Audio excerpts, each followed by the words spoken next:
And then I met you. I How just long gotten after out. you had gotten out? In the first year, I think, of getting out.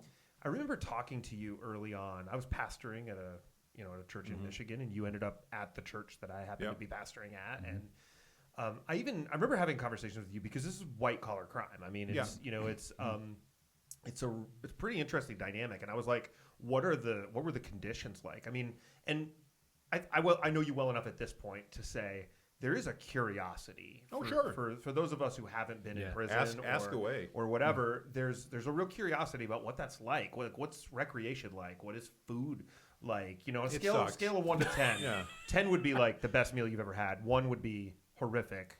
What is it? It's slightly above what I assume. I grew up in an age when we saw all the Ethiopian children with the big bellies, and it's a step above that. Yeah, okay. I think we got the same beans and rice that are sent to Ethiopia, but they gave us salt. Yeah, perfect. It's seasoned. Huh? It's seasoned. It was very nice. Yeah, seasoned. Very nice. This reminds me of The Office with Prison Mike. Prison Mike. He's like, Prison Mike. The food. Everything was just terrible. It was gruel. Gruel. That's kind of what gruel it sandwiches. It was a step above gruel. Yeah. It's not good. I learned very early on. I'm not a small guy. I don't know if that comes through in the camera, but I like to eat, and I wanted food. So I went to work in the kitchen, because if you worked in the kitchen, you got to eat pretty much as much as you wanted. Really? To. So I'm like, cool, I'm going to work in the kitchen. You also realized some of the crap they served. Yeah. And you're like, I'm going to eat all I want, but I'm not eating that. Not touching that stuff. Yeah. Blessing and a curse right there. Well, it was good, because I didn't eat the stuff I didn't want. Yeah, sure. We learned where the cockroaches were, and so we knew how to stay away from them. And That's like not that. a hamburger. So. I mean, what is recreation like? What is outdoor time like? What is cell life like? So I was in a white collar minimum security prison. So there weren't even bars where I was at. Yeah, really? No, there were we had a 4-foot snow fence around the complex. It would be comparable to a university campus. Yeah. Not as nice as a university campus, but comparable. We had hours during the day when you could walk about and you could be wherever you needed to. But if you were in the wrong spot at the wrong time, and we all had ID cards on us, and any guard could scan that at any point. If you're in the wrong spot at the wrong time, you're in trouble. Yeah. And trouble was pretty much what they called it, the SHU, or the special high security. I don't know what it was, but that's actually when you went into a jail cell. Okay. And you'd be in there until I fortunately never ended up there. Yeah. So we had dormitories, and I was in a huge room with 80 bunk beds in it. 2 bunk beds and a little desk and a little bit of a closet, and then on the other side of that was the mirror image of that. Yeah. And then that went all the way down and all the way in the middle and all the way back, and there were about 80 of us, maybe a little more than that, in each wing. Wow. There were about 1,300 of us there at the prison I was at, and they showed you in orientation, there's the snow fence. Don't go beyond it. I'm like, well, what happens if you do? 5 years automatic. Wow. Okay, I won't go beyond it. Noted. Yeah. No questions asked. 5 and years. I think in the 3 years I was in prison, I think 2 people went beyond it. Wow. And okay. we never saw them again. They got transported to a higher level security facility. Yep. And supposedly got 5 more years. I don't know, but sure. They don't tell you a whole lot. So Yeah. Now, one of the things that has turned out to be just a tremendous gift for you is honestly who you got to spend some time with when you were in prison. God was so amazing. You got some incredible mentoring. I did. With business. I don't know if it's business or marketing. Yeah. Yeah, and so share a little bit about that, because in a lot of ways it's kind of God kind of provided for you. He with your absolutely education to get you to where you are today. Yeah.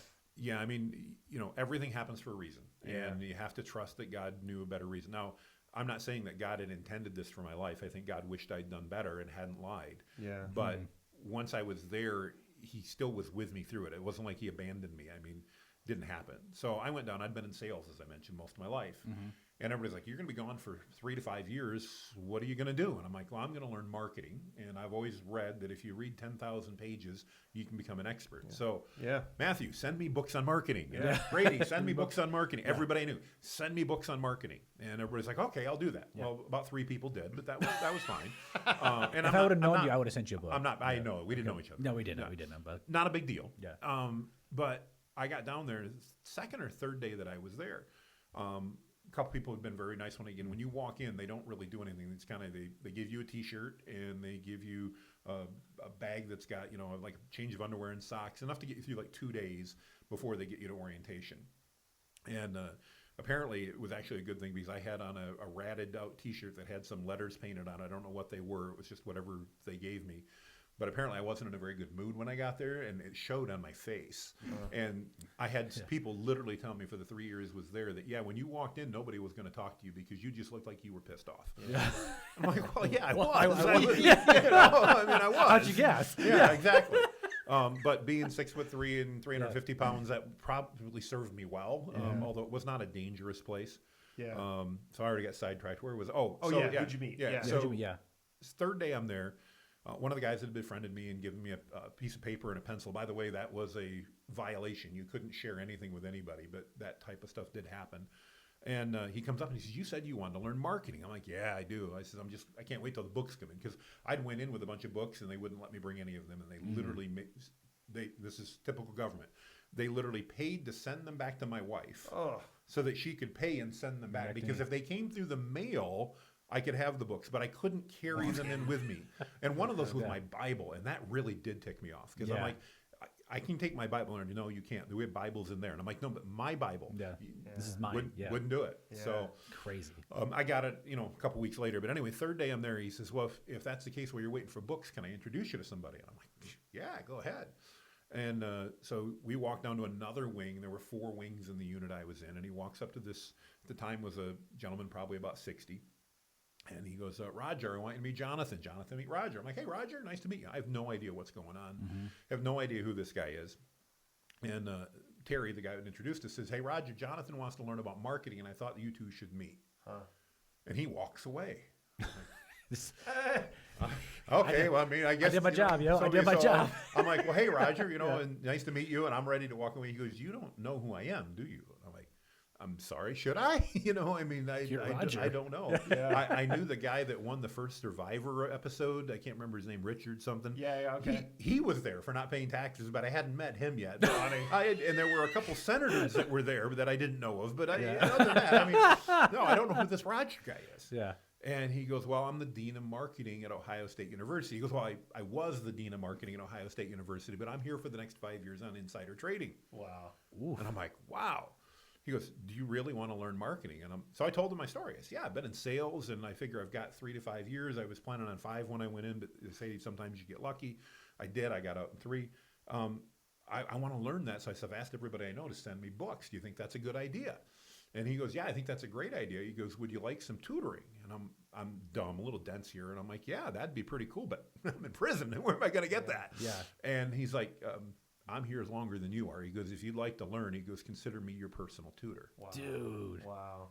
And I found out Roger was a Christian. Amazing. Roger was a Christian as well. Yeah. And so we not only learned a lot about marketing, but we'd pray together. We'd do some Bible studies together with other men as well.